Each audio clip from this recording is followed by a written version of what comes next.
Salut les bichons, c'est Laurent Jacquet pour LJVS, j'espère que vous allez bien, vous y avez le goût, vous y avez le feu à vos travaux, à vos bricolages, avec les beaux jours qui arrivent.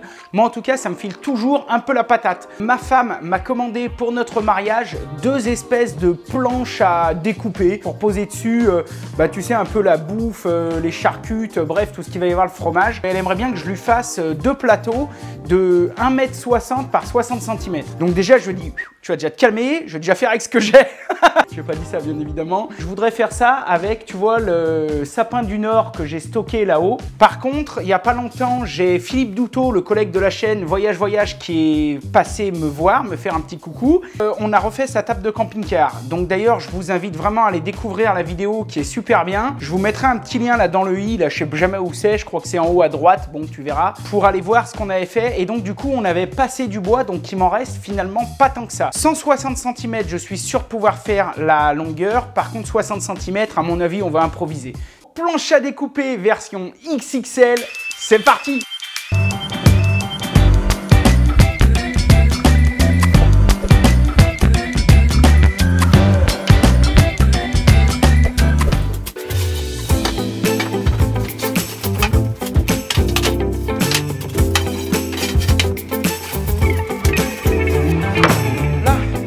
Le sapin du Nord, c'est un bois que j'adore travailler parce qu'il n'a pas trop de nœuds. Et en plus, c'est un bois qui est pas très cher. Donc là, comme tu peux voir, c'est un bois qui est assez blanc. Et du coup, une fois qu'il est raboté et tout, ça laisse quand même de jolis petits veinages. Après, on va pas se mentir, là, c'est vraiment des tables, on va dire, pour le folklore, pour le mariage. Et puis, on va s'en servir quand on va faire des grands barbecues dehors, tu vois. C'est la période qui va arriver. Et ça, c'est plutôt sympa d'un point de vue convivial. Par contre, si demain, un restaurant me commandait ce genre de choses, je ne pense pas que je les ferais avec ce matériau. Je pense que je les ferais plutôt avec du charme ou avec du hêtre, qui sont tous les deux des bois réputés idéaux pour faire ce genre de choses. Par exemple, les gros billots de boucher, tu sais, en bois de boue, souvent ils sont faits en hêtre. Et alors là, ça tient 3 générations.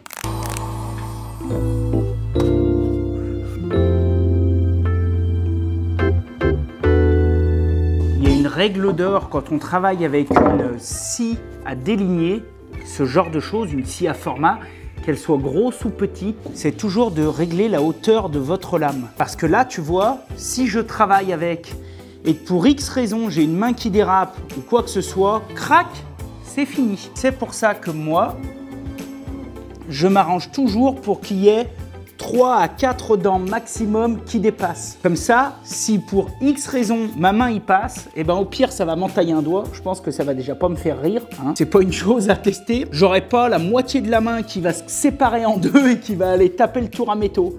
Tu m'as compris?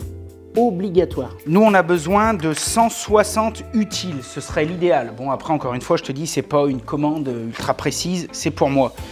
Donc ce qu'on va faire, c'est qu'on va faire, on va mettre 164 pour 160, comme ça, ça va nous laisser un petit peu de place au début et à la fin. Attention, en fonction des déligneuses et surtout des raboteuses que vous avez, il y a des vieilles machines qui ont tendance, ou des machines entrée de gamme qui ont tendance à détalonner. Donc c'est-à-dire qu'au moment de l'entrée de la planche dans la raboteuse et au moment de la sortie, elles vont avoir tendance à venir creuser un peu le bois. Ça, c'est dû à la pression des rouleaux qui, pour les 3/4 des machines, n'est pas réglable. Donc si votre machine est comme ça, eh bien prévoyez plus de manière à pouvoir recouper ces talons parce que sinon, vous allez avoir un problème. Moi, ma raboteuse Felder, elle est équipée d'un système qui permet d'éviter ce détalonnage. Et donc, généralement, j'ai pas de soucis. Quand ça m'arrive, c'est vraiment quelques dixièmes et du coup, ça se voit à peine, ça peut se rattraper au ponçage. Les chutes, bien évidemment, on les jettera pas parce qu'on pourra sûrement en faire autre chose. Restez jusqu'à la fin, je vous ferai peut-être une surprise.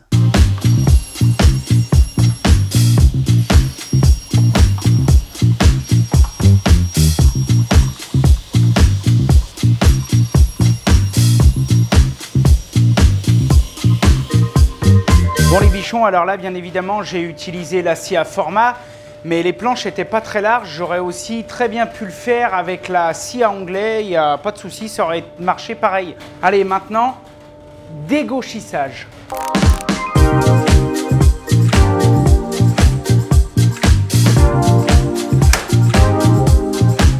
En fait, quand on achète une planche, souvent, elle est tuilée ou gauche ou les deux. Quand on dit qu'elle est gauche, ça veut dire qu'elle est voilée. Sur la longueur, tu vois, elle est voilée. Tu vois, là, elle est un petit peu gauche. Mais par contre, elle est tuilée. Tu vois, elle a tendance à faire le ventre comme ça. Par exemple, si je la pose sur la table, qui elle, c'est vraiment rectifié, et que je la pose, et ben, je vois qu'au milieu, on a au moins 1 mm. Ça veut dire qu'elle est bombée. Quand on dégauchit, il faut toujours dégauchir du côté où c'est bombé. Parce que comme ça, sur ma table, j'ai 2 points d'appui. Alors que si je la mettais dans l'autre sens, eh bien, tu vois, elle aurait tendance à brinque-baller. Et là, je ferais de la merde.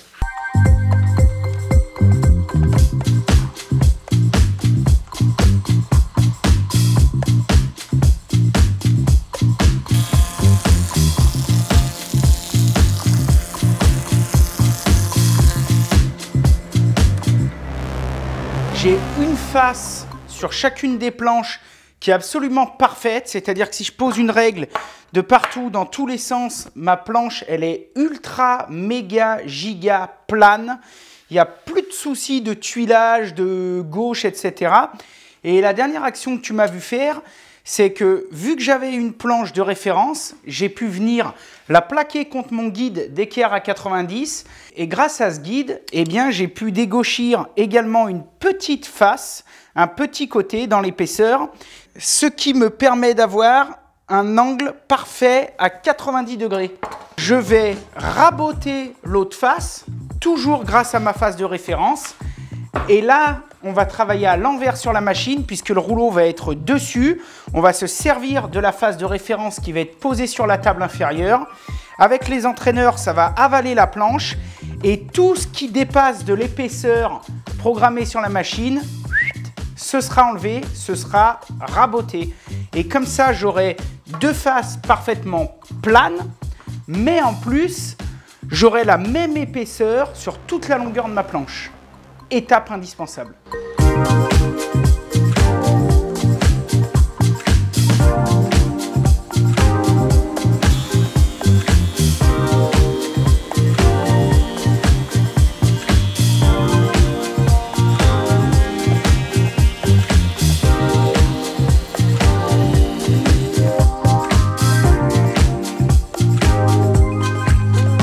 Il nous reste une face à traiter.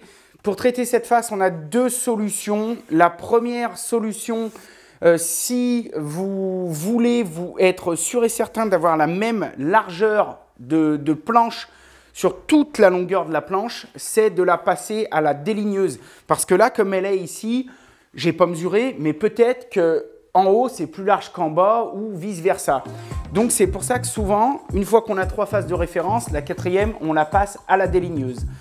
Ça, c'est valable dans le cas où toi, tu n'as pas besoin de tu veux pas recouper derrière, tu vois, tu veux vraiment pas noter que ce soit tout pile poil pareil.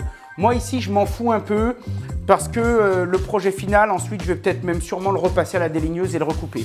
Donc, ce que je vais faire, c'est que je vais le passer ici, je vais le repasser, j'ai retransformé ma machine, je vais le repasser à la dégo pour remettre cette face nickel à 90 degrés.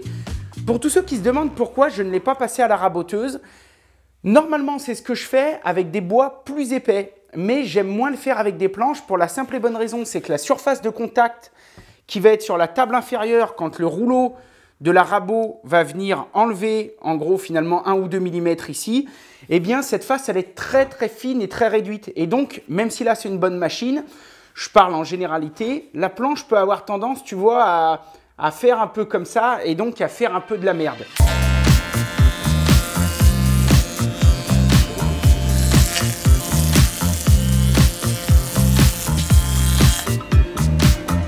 Donc j'ai préparé un collage. Comme tu constateras, il y a une des planches qu'on a refendue en 2. Je l'ai mise là au milieu. On va assembler ça avec un de mes assemblages que je préfère pour les plateaux, c'est la micro-denture. Alors je viens de monter mon outil sur ma toupie. Il est réglé, il est calibré. Et donc tu pourras constater que sur cet outil, il y a une micro-denture. Donc tu vois, ce sont tout plein de petites dents qui vont venir entailler le bois.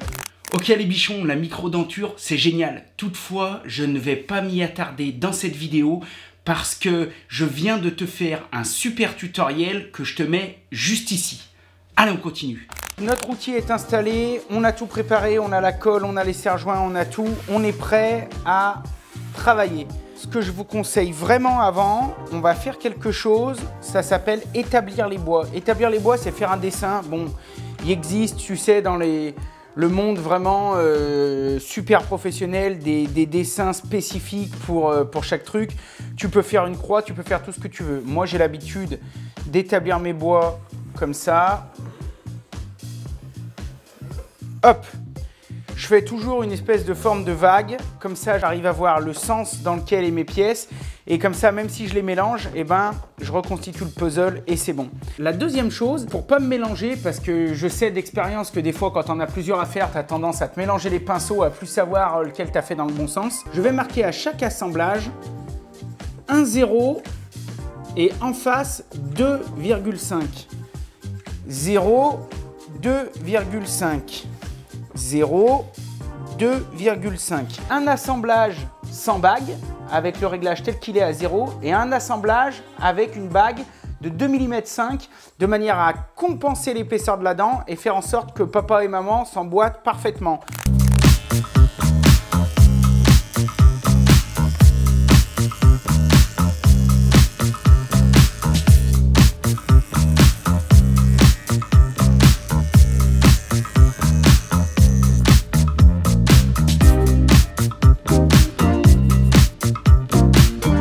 Et donc là, je vais venir rajouter ces deux petites bagues. Donc j'ai une bague de 2 mm et j'ai une bague de 0,5 mm.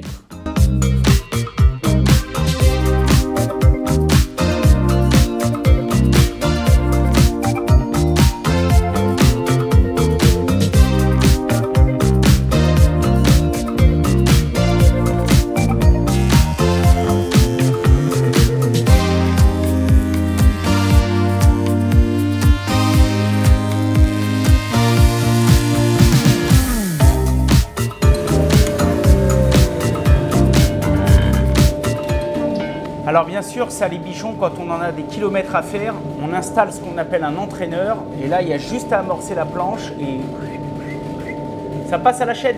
Là, on avait fait 0, 2,5, 0, 2,5, 0, 2,5. Tout devrait s'emboîter.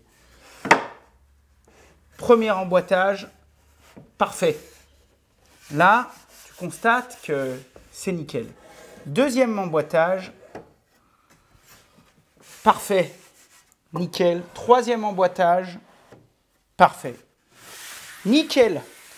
Donc là, on a réussi à concevoir un assemblage solide qui nous offre 50% de résistance en plus que si on avait fait un plat joint.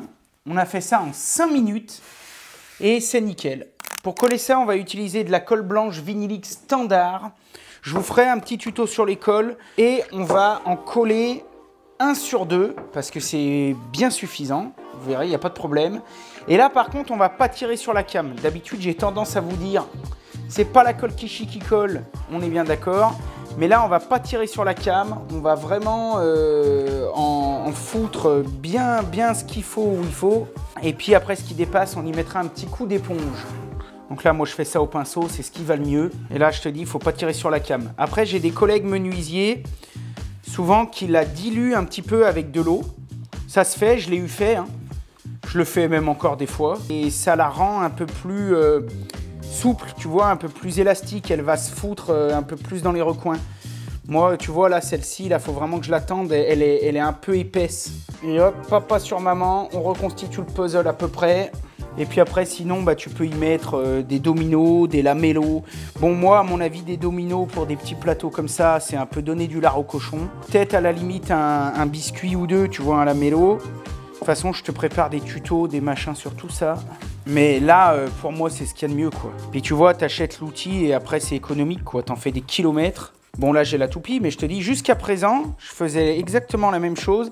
Avec la défonceuse sous table, ça marche pareil. C'est peut-être un peu moins pratique parce que là, tu vois, il y a les bagues, il y a les...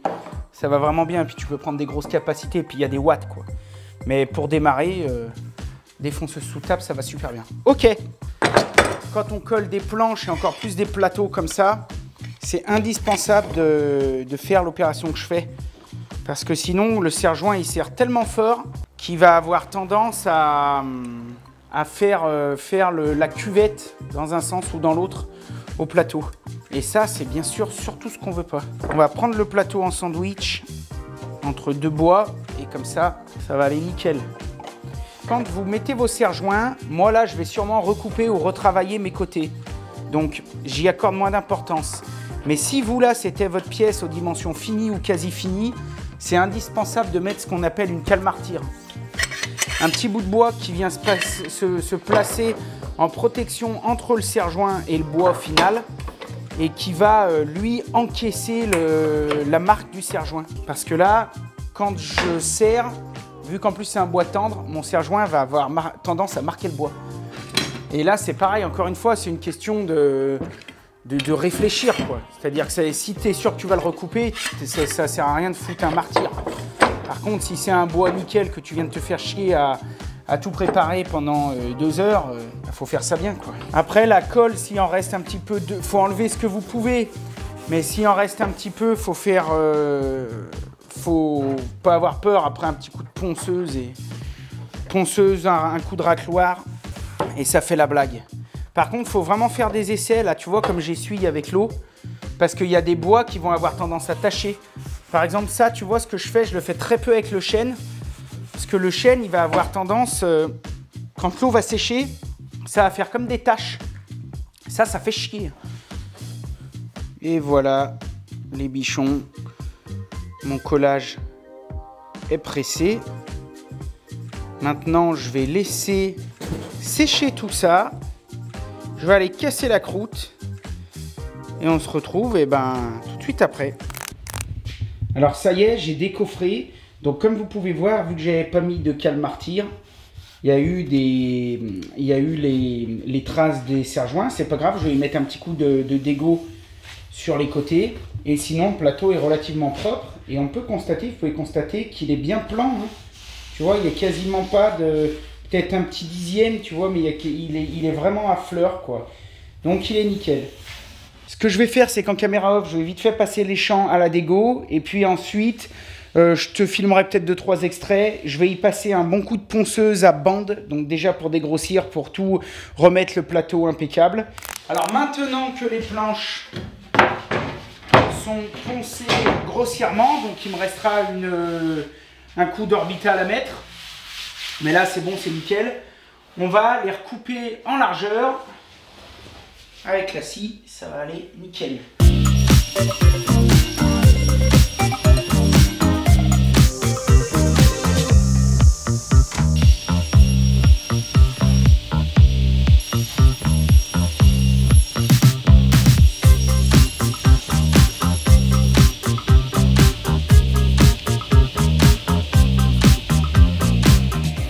Ici, je vais venir y fraiser avec une fraise de diamètre 20, une entaille, qui va être arrondie bien sûr par rapport à la fraise. Et ensuite, on arrondira tout ça et ça va me faire des poignées. Alors, j'ai décidé de faire les poignées ici sur les côtés, tu vois, comme ça, un peu comme un brancard, tu vois. C'est plus naturel d'avoir une prise comme ça que d'avoir une prise comme ça ou comme ça. Ensuite, on va arrondir les angles de partout et on va arrondir les angles des poignets. Ce que je vais faire, c'est que les angles des poignets, je vais les arrondir avec une fraise un peu plus grosse. Comme ça, ça va améliorer un peu l'appréhension. Je ne vais pas faire la trace des doigts, tout, on ne va pas s'emmerder pendant 2 heures. Mais ça va être bien.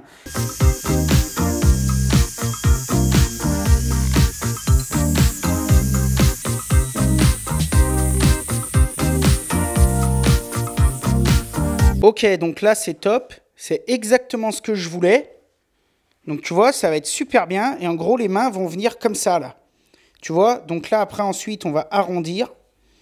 On va casser tous ces angles et tu vas voir que ça va aller super. Avec cette fraise cardron, donc qui est quand même assez grosse, assez prononcée, on va venir faire les poignets. Et pour le tour, on mettra une fraise plus petite.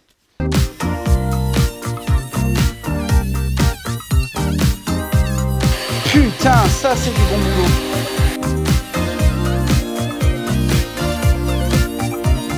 Nickel.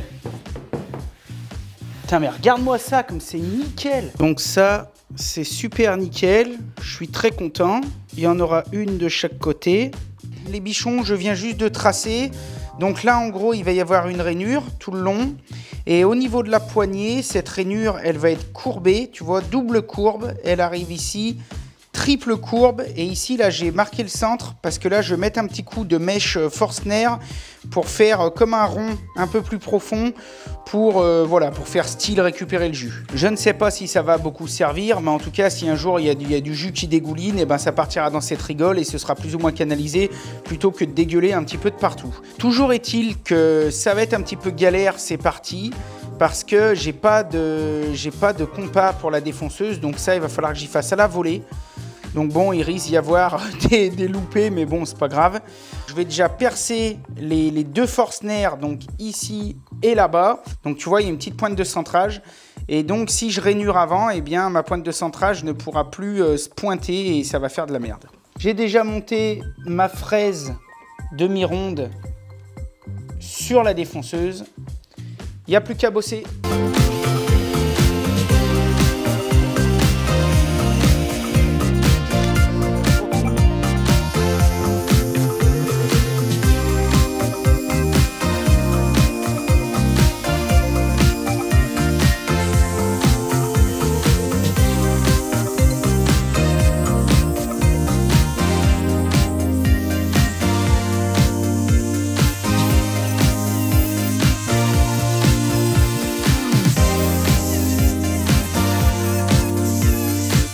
Bon, là, on va dire peut mieux faire, mais bon, ça ira bien pour ce que c'est faire.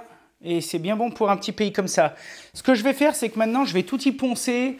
Je vais poncer toutes les rainures à la main. Je vais tout poncer comme ça après au 120. Et on se reprend tout de suite après. Bon, elle est quand même vachement pas mal, ma maxi planche à découper. 1,60 m par 55, je crois. Voilà, ça va faire des bons gueuletons encore tout ça. Allez, maintenant, on traite. Je l'ai dépoussiéré, nickel. Entre-temps, j'ai fait venir ma femme, on a fait 2-3 essais parce que là, tu sais, c'est un peu son projet. Donc du coup, on a fait 2-3 essais avec du Rubio. Elle a choisi Rubio couleur chocolat. Voilà, elle dit « Ah, mais ça va bien, ça ira bien avec le style, etc. » Je n'ai pas cherché plus loin, on va faire chocolat. Par précaution, j'ai quand même appelé le collègue Anthony de chez Rubio pour savoir s'il n'y avait aucun souci pour mettre du Rubio sur cette planche en sachant qu'elle allait pouvoir recevoir des aliments et tout. Il m'a assuré, il m'a garanti qu'il n'y avait aucun problème, qu'il y avait énormément de professionnels qui utilisaient cette huile justement pour des planches à découper et que c'était... il m'a donné des normes, des garanties, je ne les ai plus en tête, donc je ne vais pas dire de conneries, mais que c'est homologué pour faire des jouets d'enfants en bois, donc des jouets qui sont susceptibles d'être mis à la bouche et tout. Donc il m'a dit, tu peux y aller les yeux fermés, ça craint rien. Donc en gros, ça c'est pareil, c'est des trucs qui te vendent, tu iras voir sur leur site, que tu fous ça sur ta ponceuse et en gros si tu veux ça va te permettre d'étendre la teinte. Moi tu vois je la mets presque au minimum, je la mets à 2. Ça va te permettre d'étaler la teinte de manière homogène et ça va vraiment aider à l'huile à pénétrer dans le bois. Donc on va commencer par la face inférieure. Ok, donc j'ai bien brassé mon Rubio. J'en fous un peu de partout. Faut pas en mettre trop de ce truc. C'est bon, mon fil il est assez bon. Donc là, tu vois, moi, j'imbibe un peu mon pad.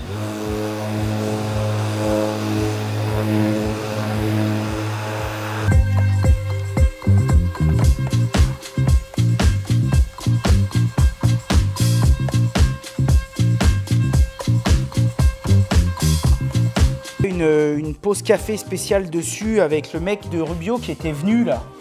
Directement chez moi et j'en avais profité pour filmer. Je vous mettrai un petit lien dans la description ou dans le i là, sur la vidéo si ça vous intéresse.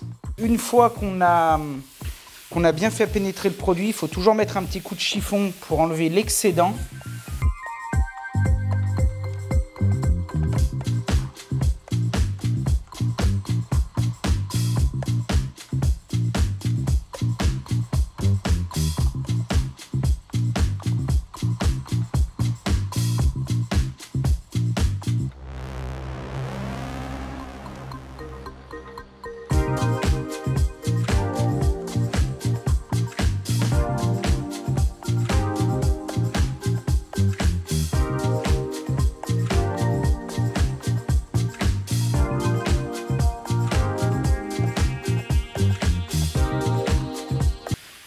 Bon, bah voilà, c'est pas mal, tu vois, il y a des reflets, ça fait un peu... C'est ce qu'elle voulait, elle voulait que ça fasse un peu rustique et tout.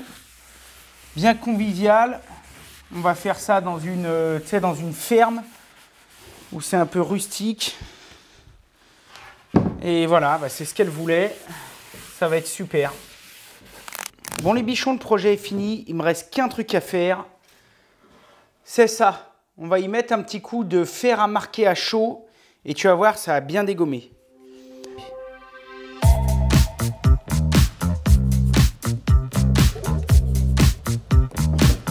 Hop là!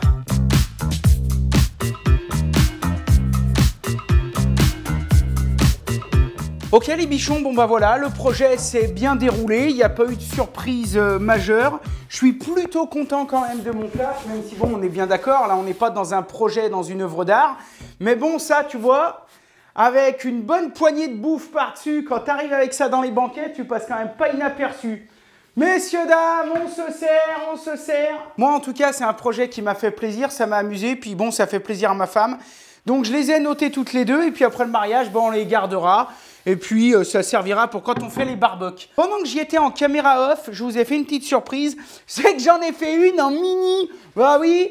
Allez, saucisse, merguez, on y va. Je vous en ai fait une petite en mini. Alors, c'est pareil, elle a des défauts.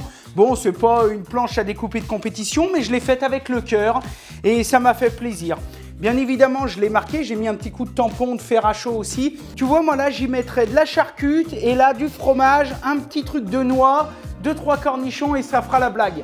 Enfin bref, tu feras comme tu veux. Ce que je vous propose, c'est de faire un petit concours. Donc on va faire plus ou moins comme Bizline, sauf que cette fois, on va pas marquer je participe. Oui, j'ai envie de changer un peu.